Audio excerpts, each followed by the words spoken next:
Chapter 39, Lishma. What does it mean? Kavana. What does it mean intent? What does it mean to do it for the sake of God? So yesterday we explained about 4 different worlds, 4 different divine ways to serve God. So we know that through the act of the mitzvah,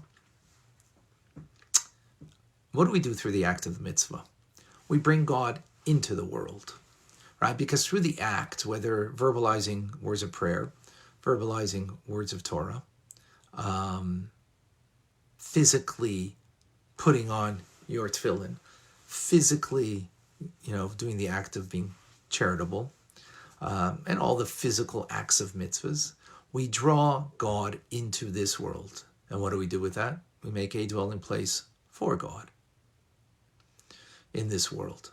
We make him comfortable because the physical is concealed, his presence, and through us doing a mitzvah, which is his will, a revealed will of God, we bring his presence into this world. And what kind of presence? The very essence and core and essence of God we become attached to. As we explained previously, through the act of a mitzvah. How we become attached in our physical body and our animal soul and our godly soul, all become different levels of attachment as we've explained previously. That's through the act. Now with kavanah, with intent, when we have spiritual awareness, we now also do what God wants in doing a mitzvah in such a way. It becomes now an illuminated mitzvah. Not only bringing God into this world, but it's in more of an illuminated fashion. And hence the comparison is a mitzvah that's done without intent is like a body without a soul, right? It's a body, but it's soulless, lifeless, not animated. But when you do it with kavanah, with intent, then it becomes animated because it's a soul that animates the body. So likewise, when we have the intent, it becomes an animated mitzvah. It becomes soulful. And what does that mean? So it depends what the intent is. If the intent is based on understanding the greatness of God, and that produces a love for God, that now you want to cleave to him, and you cleave to him by doing now a particular mitzvah, so then that means that your mitzvah that you have done now becomes illuminated. But what does it mean becomes illuminated? It means it kind of reaches to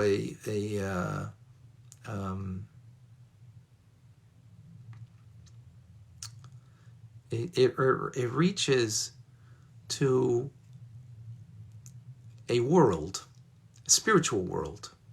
So that level reaches the world of Bria, because the world of Bria is a world of divine comprehension. Since it was your comprehension that brought you to a love of God and therefore cleaving to him through doing this mitzvah, right? Studying Tanya, for example, putting on your tefillin, for example, giving charity, right? So therefore, now what happens is there's a concept, schar mitzvah mitzvah. The reward of the mitzvah is the mitzvah itself. What does that mean? The reward of the mitzvah is the attachment that we create here in this world, but also an attachment that we create that is not just in this world, but is in the spiritual realm. So again, if your soul is a lofty soul from the world of Bria, and you have the capability now of comprehending godliness to such a degree that it produces in you a real sense of love and awe of God, that creates in you a desire to cleave to God through Torah and mitzvahs, and then you do it. So now you have not just brought God into this world, but now you've also brought your mitzvah to the divine in the world of Bria.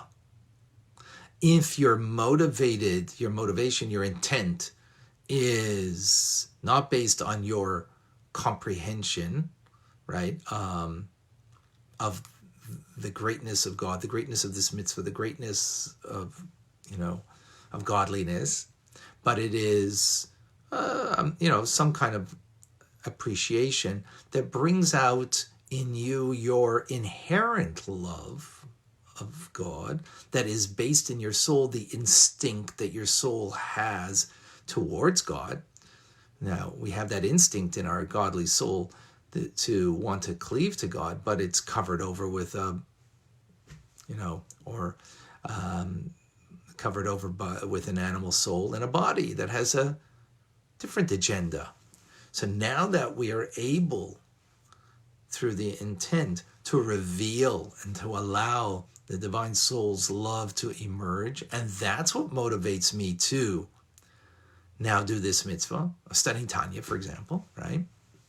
Then my study of Tanya, that mitzvah that we've accomplished, that creates now a mitzvah.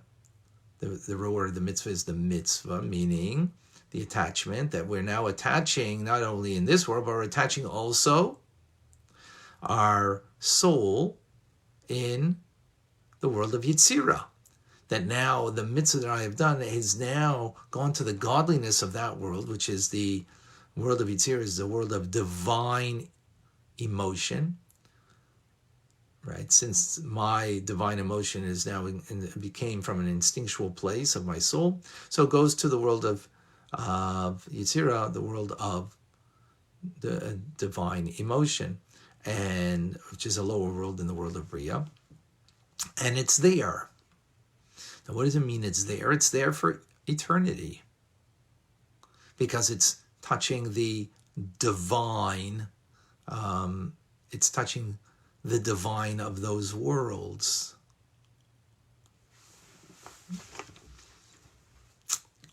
So it's there for eternity. So let's back up for a second. Again, two things. Through the act of the mitzvah, we draw down God into this world. Through the intent of the mitzvah, we now allow our mitzvah to be illuminated. And illuminated means there's an illumination that my soul will experience. Because now what I've done with that mitzvah, I've brought it to, elevated to a spiritual realm, right? To a spiritual realm. So the great souls of the world of Bria, and there's even greater souls, the world of Atzilus, which we'll speak about tomorrow, but the great souls of the world of Bria who are able to meditate, contemplate about God to such a degree that it brings in them a very powerful love and awe of God. So then their soul creates this reality in the world of Bria, and actually which is in the world of Bria, that it goes to the divine attributes in the world of Bria. Divine attributes are bound up in one with the Ein Sof, with God himself, and therefore it's, so to speak, I'm using my terminology, just kind of stored there. Stored for when we leave this world, our soul continues. So those souls that were served God in the world of Bria, when they go into Bria, they're now going to have, since they're going to be in Garden of Eden, the higher level of Garden of Eden, which is in the world of Bria, they will be able to have a ray of light because they are standing in the world, but not in the holiness of the world. There's the divine attributes, which are intrinsic holiness. But they will be standing in the world of Bria, which the world of Bria is a creation of God, but as opposed to this physical world, which is mostly negative, very little positive, very little godliness, right? Mostly negativity / what we call evil, because it's disconnect. God's presence is disconnected, is concealed. The world of Bria is mostly good, mostly holy, very little negativity, disconnect, evil. So the soul goes there And now it's able to get a ray of light from what it did, the mitzvah down here. The soul will experience it there. And the truth is, the soul actually experiences it now too, but we're just not privy to it. We're not, we're not self-aware. But the soul will have divine pleasure, but only merely a ray of light, because that's all it could absorb, of the divine service that you had over here in this world. It will cause in the spiritual realm, that your soul will now experience a mere ray of light of what you have accomplished over here in the mitzvah that you did here. So, for example, we're studying now Tanya, and if before you studied the Tanya, you were you meditated upon. None of us did this, by the way, so we're not there.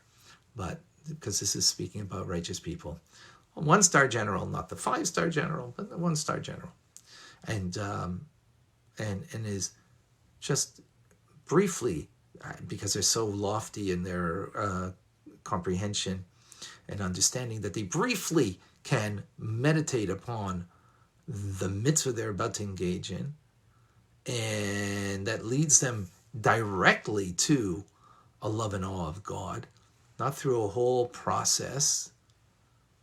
The lower levels take process, but directly, to such a degree that this is what, again, their motivation, their intent, that now the mitzvah that they're doing is not just now. It's not just brought God into this world and it became illuminated in this world, which it is, but it becomes connected to the divine attributes in the world of Bria and is eternal. You hear that? It's eternal. So when we leave this world, the soul of these 1-star generals will be able to have divine pleasure, only though of a ray of light. And we'll get back to this idea later, to compare this world compared to the neshama that it gets, the soul, what it gets in the spiritual realm. Now, those who serve God out of the instinctual love that the soul has, that we allow it to emerge, and that's what our intent is, which that could be something where we are capable, and I'm sure it's something that is something in our capacity, although we could do things out of rote, right? We could, but let's assume that that's definitely within our realm. So now the learning of Tanya that we're doing now, or the mitzvah of charity that you gave earlier, or the tefillin that you put on, it not only did you draw God into this world in that moment and become attached with a perfect unity with God, but now it creates that has an eternal place in the world of Yetzirah and the divine attributes there. That when the soul is there in the lower level of Garden of Eden, Gan Eden, in the world of Yetzirah, it is now also getting a ray of light. It can only get a ray of light because to get the full essence of godliness, the soul couldn't experience that. It would expire. So it only gets a ray of light and has the divine pleasure in the world of Yetzirah. Now, interesting, the Alter Rebbe says that Shabbos and Rosh Chodesh and holidays, the soul funnels up from Yetzirah, from the lower level of Garden of Eden, and has the divine pleasure of the higher level of Garden of Eden in the world of Bria. Why should you be able to get there? Angels don't, that are a world of Yetzirah, can't get there. Why should you be able to get there? Well, because we have freedom of choice. An angel doesn't. An angel is just a divine energy that's programmed, so to speak, just like an animal is programmed and has a nature that cannot change. A lion can't wake up in the morning and say, I want to be a pussycat. An angel, Michol, angel Gabriel, they can't wake up and they say, oh, I want to be. No, they are what they are. Hence, as we learned yesterday, they're called animals, right? divine animals, holy animals, because they don't have freedom of choice. But we have freedom of choice, and therefore God allows us to go into the higher level of Garden of Eden. Those who served God with the instinctual, natural love that the soul has, it's able to funnel up on Shabbos, Rosh Chodesh, holidays, to delight on the higher level of Garden of Eden, again in the world of Bria. Okay. Now, where the soul stands is not in the divine attributes themselves, but there's a whole world up there. Just like there's a world down here, there's a world, spiritual world, that is filled and populated with essential holiness, and then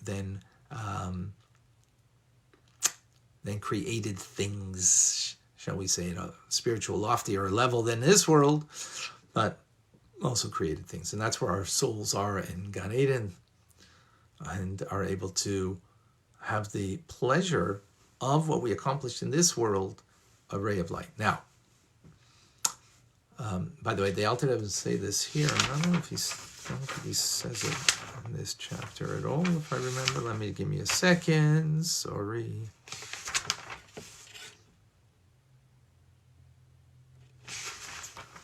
But where we're ultimately going to have the pleasure will be restored, the mitzvahs that we do in this world. When Mashiach comes, then not only the ray of light you will experience, but the essence of the mitzvah that we accomplished, and the attachment that we have in this world, which we have the essential attachment, will be revealed. But that's not what the Alter Rebbe is dealing with at this moment, because we're speaking about kavanah. And this is what the kavanah creates now.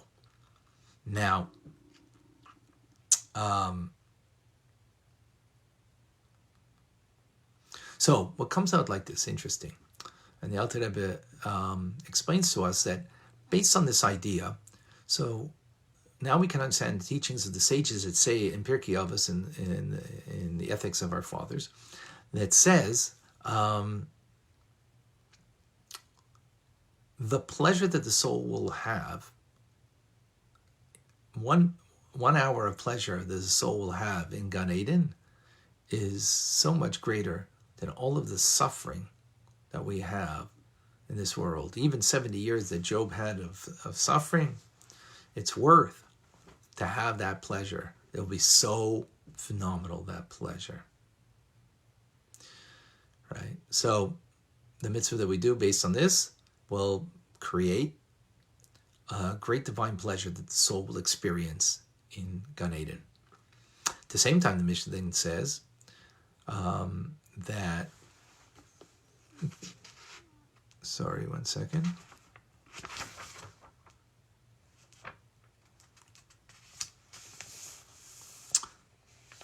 Better 1 hour of repentance, tshuva, and good deeds and mitzvahs in this world than all of the life of the world to come in Gan Eden.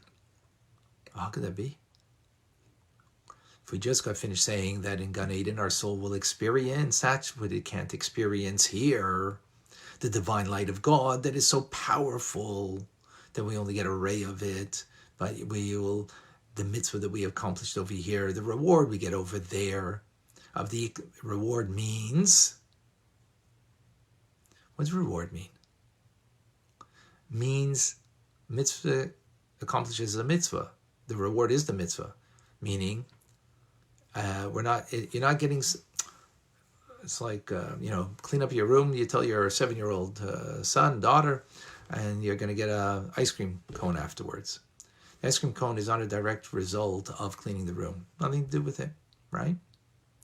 It's not direct. Here it's direct. You created, through your mitzvah down here, an attachment to God in this world, but also an attachment that you've created that you will experience the effect of that mitzvah. Your soul will experience it in Gan Eden. Powerful. It's amazing, right? So it's direct consequence inherent to this, right? Is the attachment, because the whole idea of a mitzvah is God's will, his inner desire, what he really wants, and therefore when we do it, we're really connected to him, to his inner will, what he really wants. We're connecting it to him in this physical world. We're connecting to him in the moment that we do the mitzvahs, we do the act of the mitzvah. And at the same time, with the intent, we're creating now also an attachment of that mitzvah that has sort of an eternity to it. That the soul will then experience that mitzvah in Gan Eden, right? Yet, what are we saying now? Better 1 hour of tshuva and maisim tevim, of repentance and doing good deeds, mitzvahs in this world than all of the world to come, meaning Gan Eden. How's that? What does that mean? Very simple. Because in Gan Eden, you can only get a ray of light of God. You can't get the essence of God. Here in this world, even though God is concealed, but through the act of doing a mitzvah, like we're doing right now, studying Torah, we have an essential bond with the essence of God himself, not a ray of light. Most people are looking for the experience. They want the light, the ray of light, the experience. That's why every other faith and religion, and even in Judaism, you have this aspect, but without the Tanya and Chassidus explaining, you can get mixed up, that you think that it's all about what's going to come there in the hereafter. No. It's about now. It's about now is the attachment to God, the essence of God. But you can't get that in Gan Eden. Only a ray of light. Even though that's an enormous experience and great pleasure. So if you're seeking only for yourself, and it's all about what you want, so of course, and I'm going to just work hard so I can get that divine pleasure in Gan Eden. And that's what every other faith, and even in other forms of Jewish teachings that are not based on Chassidus, will emphasize. Do your mitzvahs here because, you're going to get...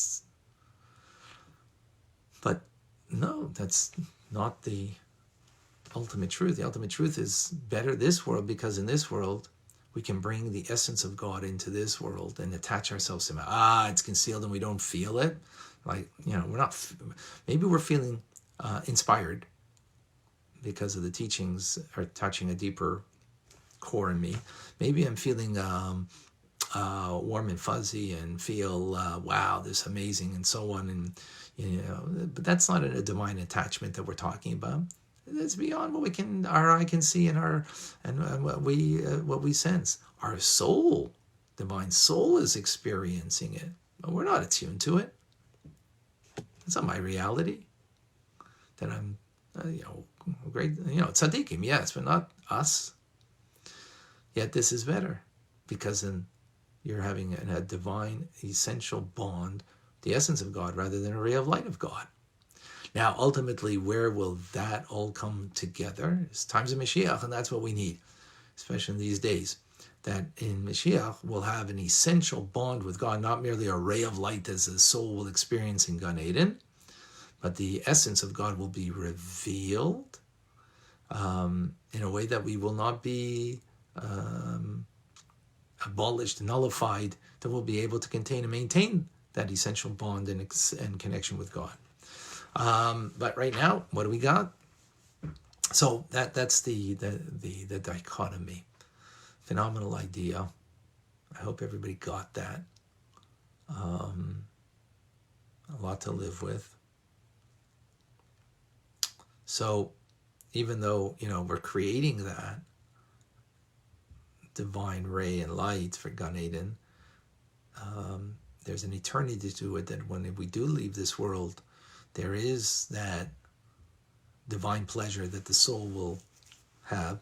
And it won't be because you're going to go golfing spiritually up there, or because you're going to be, doing your pursuits that you did down here. And, you're going to be sitting there and having a cigar and a beer with your friends. No. That's not what much more you're going to get. A ray of light of God himself that you'll experience of all the good mitzvahs that you did down here. It's powerful. So, what do we got for that in our time and age? What we're living through is, first and foremost, to bring God through the physical act into this physical world, and with our intent we create something that has an eternity to it, that will be experienced in the world to come.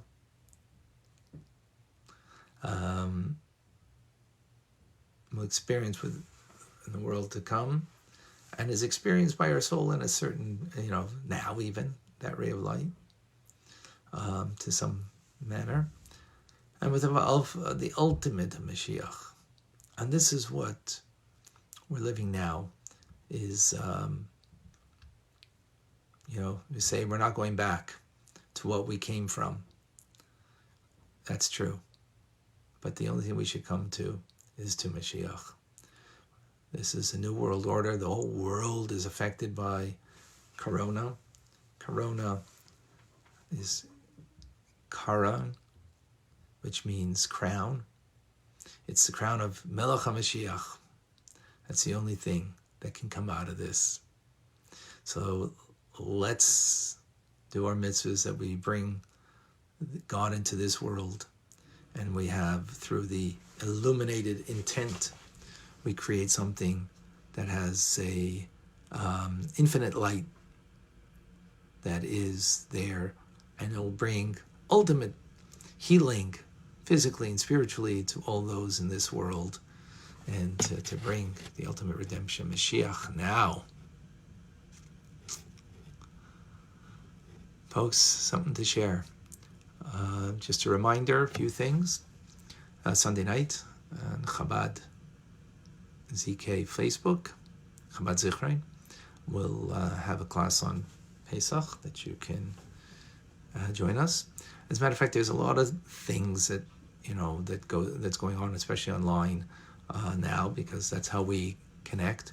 For those that are interested, I mentioned again that if you want to give me a private message, me on Messenger with your email, contact information, we can keep you posted. So please do that. And don't forget also 1 Minute Tanya on Instagram, Tanya Rabbi. Okay, so Amy, good morning. Jesse, good morning. And from South Africa, I didn't get it. Niels? Okay, we mentioned Christina, we also mentioned Kentucky, but Norman from St. Agathe. Oh, good morning, Norman, up north in Montreal. Up north from Montreal. Jenna, shalom. Bayo. And Linda, for good morning to you in New York. Fortune. Susanna. Teo. Let me know where you're from. Yaakov from Montreal. Martha. And Heather. Great. I'm glad it brings you joy.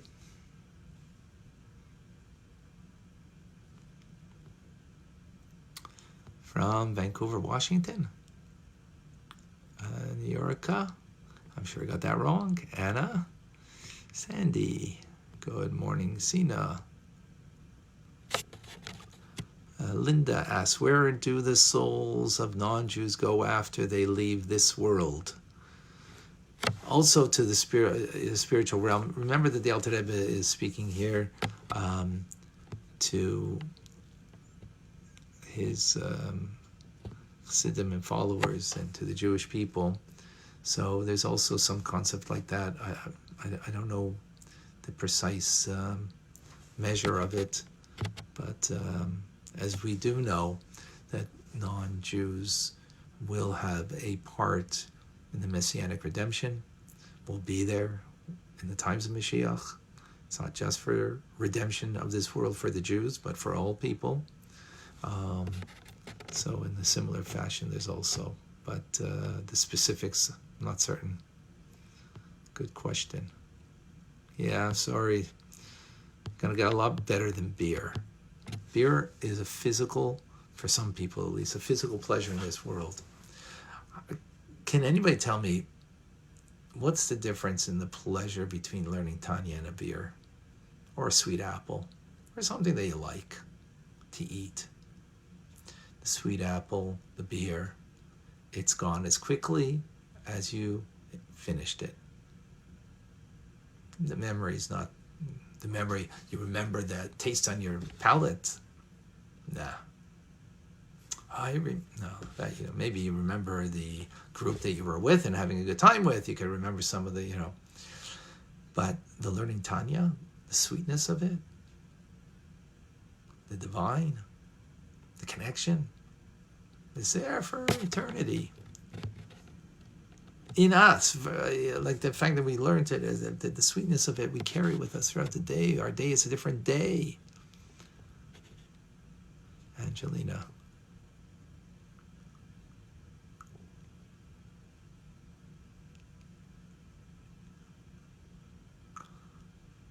Angelina, you're saying that it's not going through to...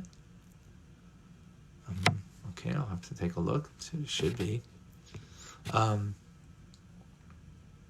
Need to look up Tanya Rabbi. Or Rabbi Ronnie Fine, I'm not certain. Could be Tanya Rabbi. All right, folks. Sharing is caring. Please, can you share the Alter Rebbe's teachings with others? We have a lot of people that join us, and some of you do share, and others, I'm sure you will share. I know what it means to share. It means you are actually putting out there to the world that this is a connection of yours. This is important to you. And there might be some, with your so-called friends, Facebook friends, real friends, that may not appreciate a rabbi teaching Tanya. But you know what? Many will. And some won't, that's true. Because they're not ready yet. They're not open yet. But you know what? Why should the others lose? So you have friends. Why should they lose? Because there might be some people, I might be making a statement about you. It's time to make the statement that this is, because I'm talking to here day by day, day in, day out, more or less the same group. And, there's a few new people here and there, but, you're in it. There's no way out. The truth of Tanya touches our very heart and soul. So do share.